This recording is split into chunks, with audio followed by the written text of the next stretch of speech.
You'll hear a woman complaining about an item she has bought. First, you have some time to look at questions 1 to 4.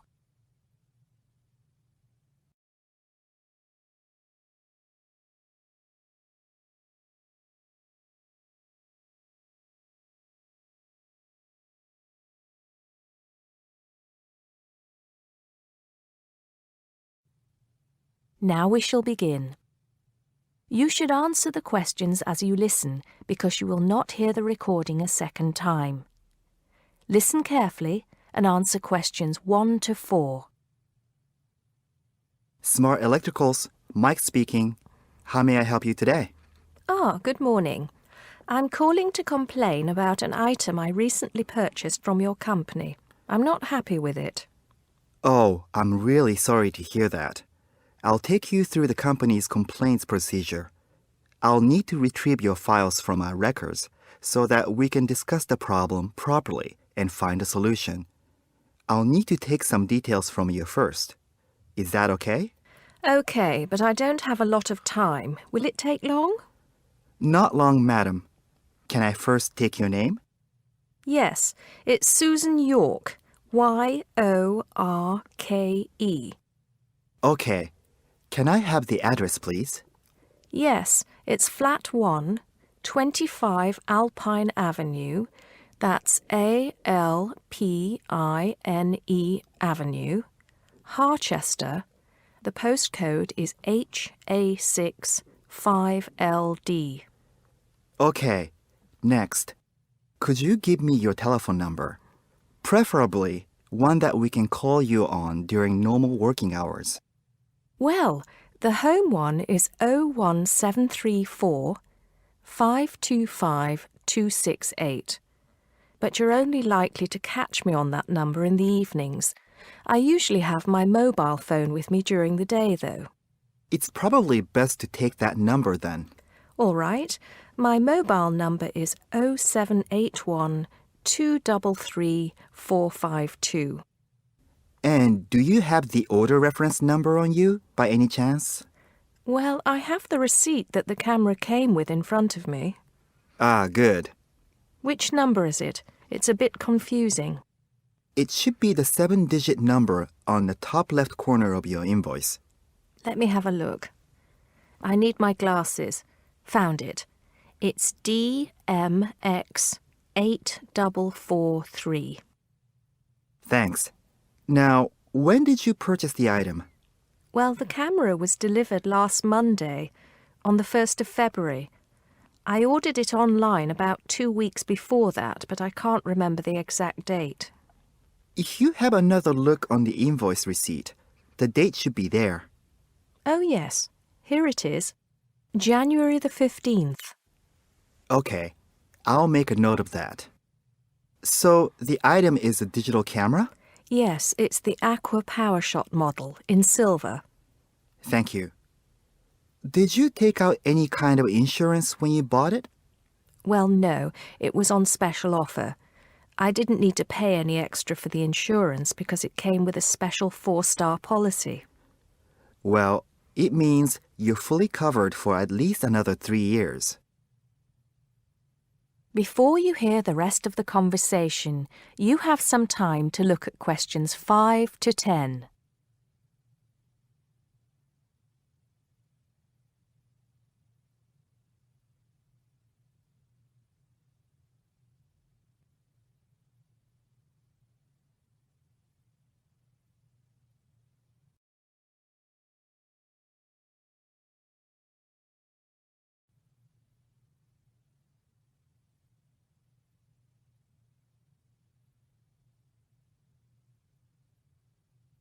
Now listen and answer questions 5 to 10. Right. What is the problem? Yes, the first thing is that it came with 1 memory card in the box when there were supposed to be 2. Oh dear, I'm terribly sorry about that. It must have been an oversight in the packing department. I can do something about that straight away and get one sent out to you. Well, that's not the only thing. I bought it as a present for my niece because she loves swimming. It said on the website that it was waterproof, But when she took it on holiday and tried to use it underwater, it got ruined because water got into the lens. You can imagine how disappointed my niece was. I certainly can. Were those the only problems? No, there was one other thing. It came with a case to protect it. When I opened the box to take the case out, I saw that it had a big scratch on it. We're really sorry about that. I can offer to have the camera repaired for you.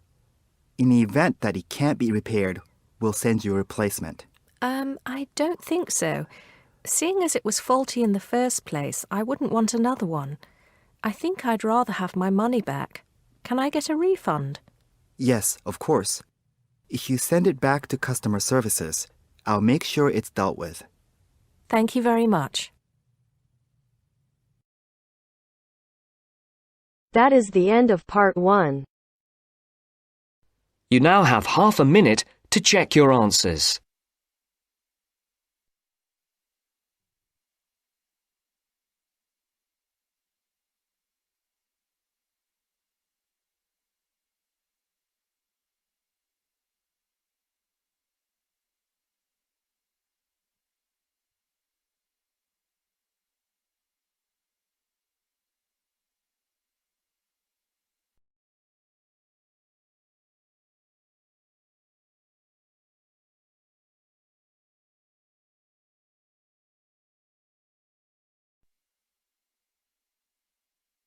Now turns to part 2.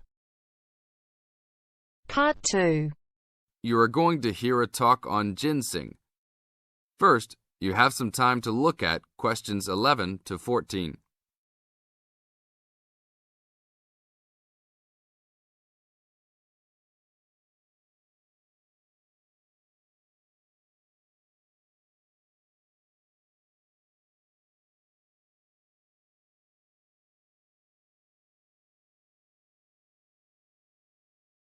Now listen to the tape and answer the questions.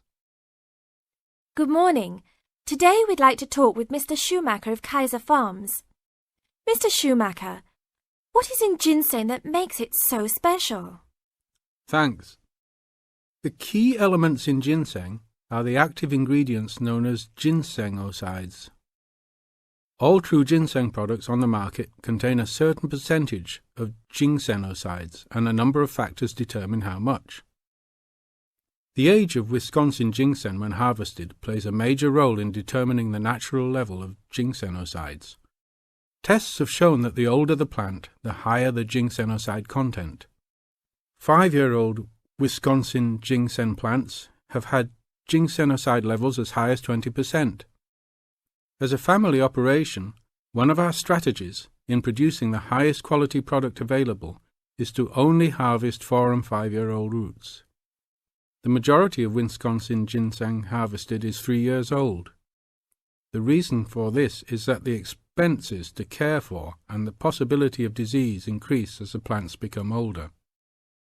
By limiting the amount of ginseng that we plant each year, we are able to provide the necessary attention and care to produce the highest quality 4- and 5-year-old roots.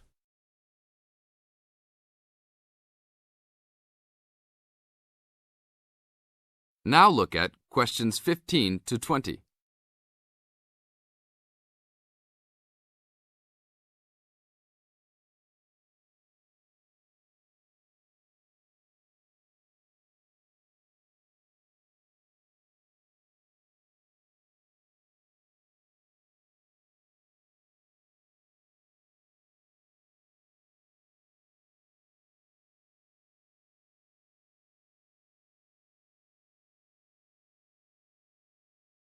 As the talk continues, answer questions 15 to 20. What is Wisconsin ginseng used for? There are 2 real species of ginseng on the market today: Panax, Korean or Chinese, and Panax quinquefolius, Wisconsin. Since ginseng has been used for thousands of years in China, it is easiest to explain the differences in ginseng by using traditional Chinese herbal philosophy. Wisconsin ginseng is considered a cooling type herb, and Korean or Chinese ginseng are considered heating type herbs. As a cooling herb, Wisconsin ginseng is used as a preventative medicine. Here in the United States, Wisconsin ginseng is considered an adaptogen. As an adaptogen, Wisconsin ginseng acts to normalize body functions and strengthen the immune system and other systems in the body. Over a longer period of time, it builds up energy and maintains the body at a higher level, acting to reduce stress and fatigue. As a heating herb, Panax ginseng is used more as a stimulant and is often prescribed in China when the body is recovering from an illness and is worn down and in need of a rapid boost of energy. It is only recommended to be taken over short periods of time and not continuously. Wisconsin ginseng is considered the premier ginseng in China because it can be taken on a continuous basis and acts as a preventative type medicine by slowly building up the body. Wisconsin ginseng fits in perfectly with the Chinese herbal philosophy of preventative type medicine. Unlike here in the US, where we often wait until we are ill to seek medical attention, the traditional Chinese medicinal philosophy concentrates on building up the body to prevent illness. Based on the way Wisconsin ginseng has been prescribed in China, it is the correct ginseng to be taken for the majority of the consumers. Travel to China and see firsthand the ginseng that is considered the world's finest ginseng. That is the end of part 2. You now have half a minute to check your answers.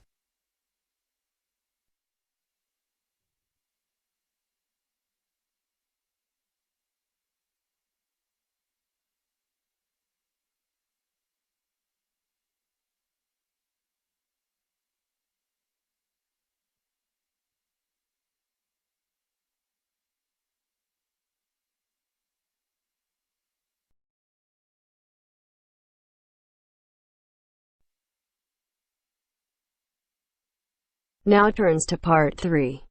Part 3.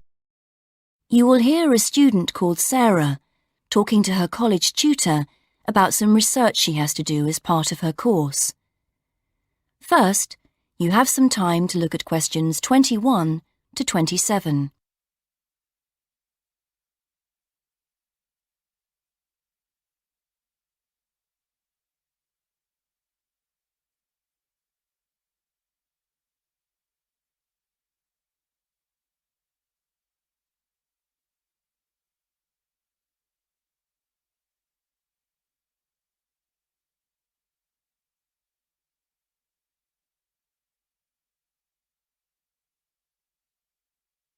Now listen and answer questions 21 to 27. Hello, Sarah. Hi. So, you want to talk about your research project? That's right. I want to find out how many people use the Tourist Information Office and what they think of the service they get. Interesting. Have you written your proposal yet? No, that's what I wanted to ask you about. What should I include? Someone said I should make a list of my aims first. Well, I don't know about a list. A statement of aims is the correct term. It's just a quick summary of what you hope to get out of the project. OK, and should I include other documents I've prepared, like the questionnaire? I'm still working on that. I can check that later, but I think it's good to prepare an information sheet for participants. It would help you to think about interview methods. It'd be good to see that soon. Oh, right. And I want the project to have statistical data, not just to be a collection of opinions. That's good. So that should be clear from the proposal too. Great. So what else must I include in the proposal? Or are some things optional? OK. Some things that people normally put in a research proposal don't really apply to you, like any costs involved. That can be really important in some research projects, but as we don't have a budget, it's not something you need to include. Any costs have to come out of your own pocket, I'm afraid. Yes, I understand that. But I do need to know your criteria for choosing who to interview. I've got to check that you're using good sampling principles, for example. Sure. And what about the way I'm going to analyse my findings? That's not essential at the proposal stage on this project, but if you've got some ideas, include them, because it could save time later. OK. And do I need to make it clear how the report will be organised? Oh, I'm going to be giving you a template to use, so there's no need to go into that in the proposal. Great, thanks. Before you hear the rest of the conversation, you have some time to look at questions 28 to 30.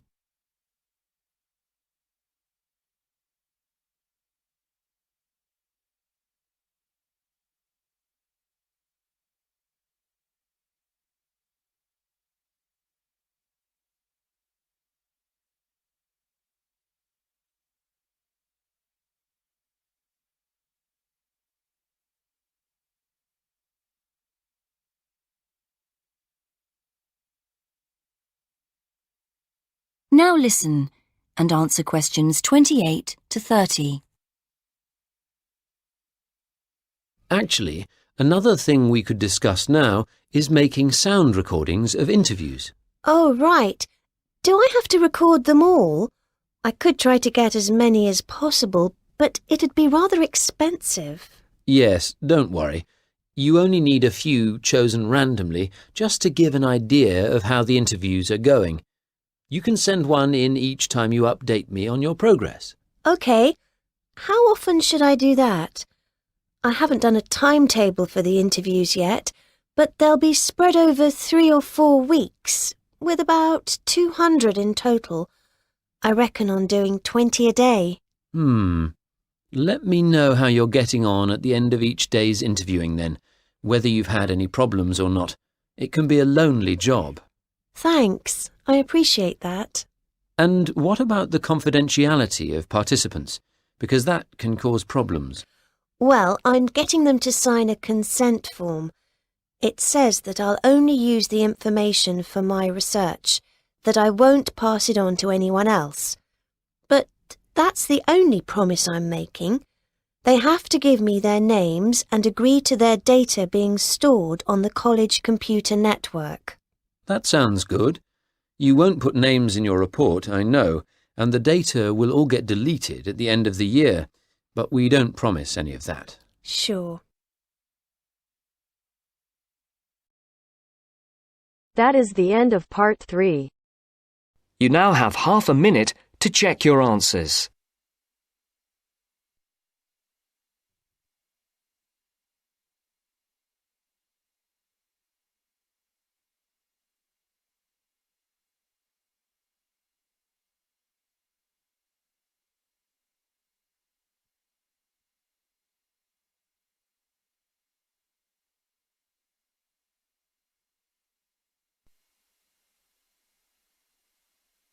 Now turns to part 4. Part 4. Hear an extract from a talk given by a lecturer from Management Department of a university on the topic Job Satisfaction. First, you have some time to look at questions 31 to 40.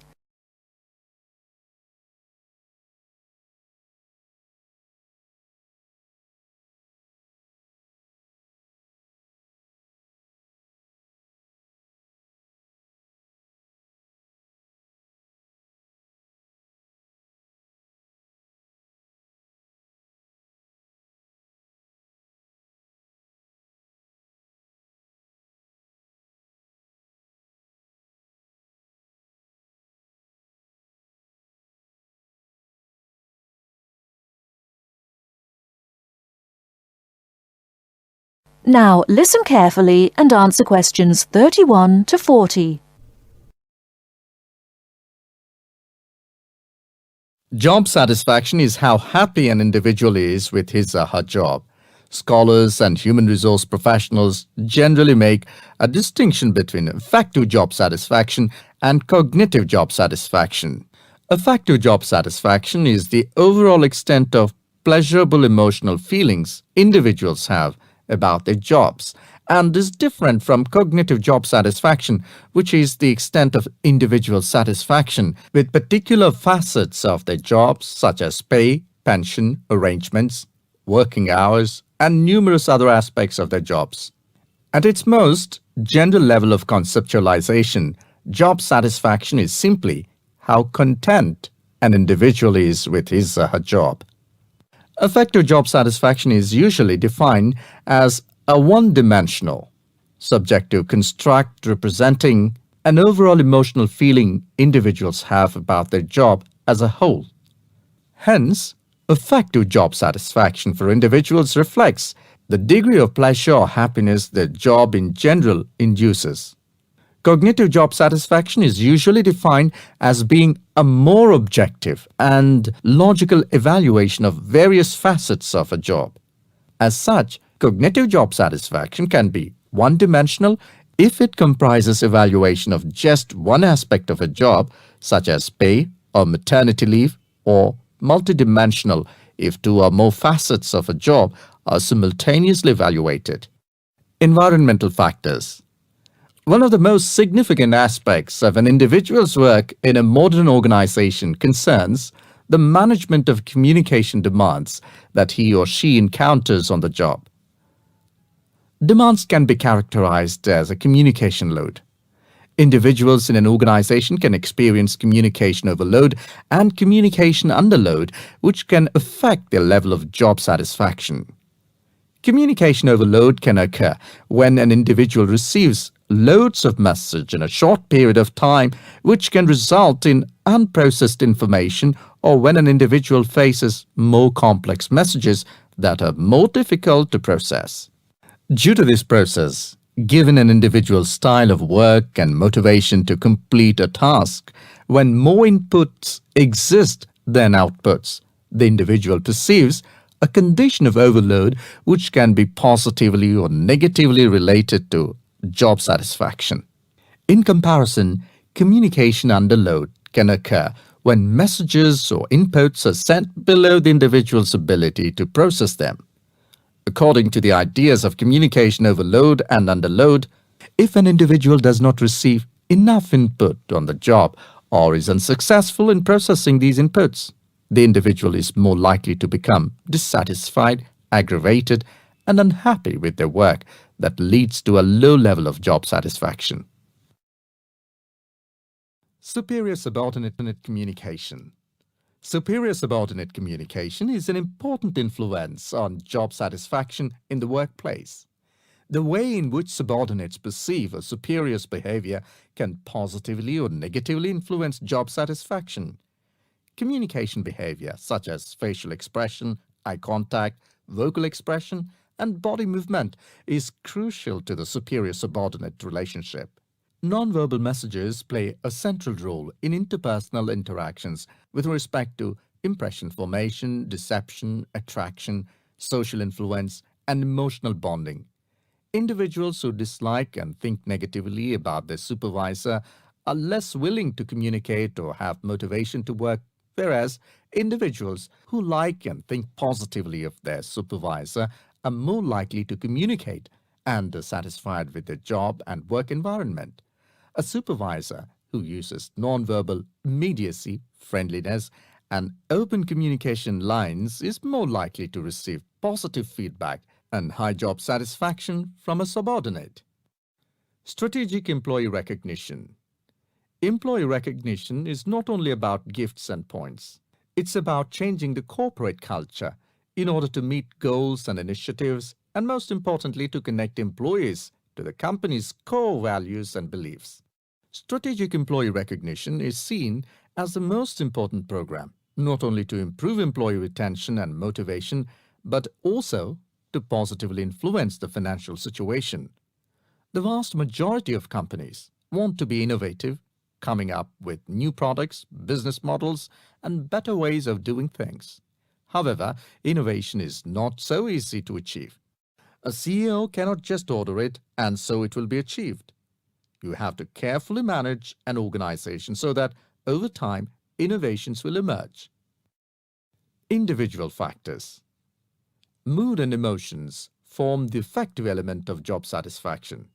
Moods tend to be long-lasting, but often weaker states of uncertain origins, while emotions are often more intense, short-lived, and have a clear object or cause. Positive and negative emotions were also found to be significantly related to overall job satisfaction.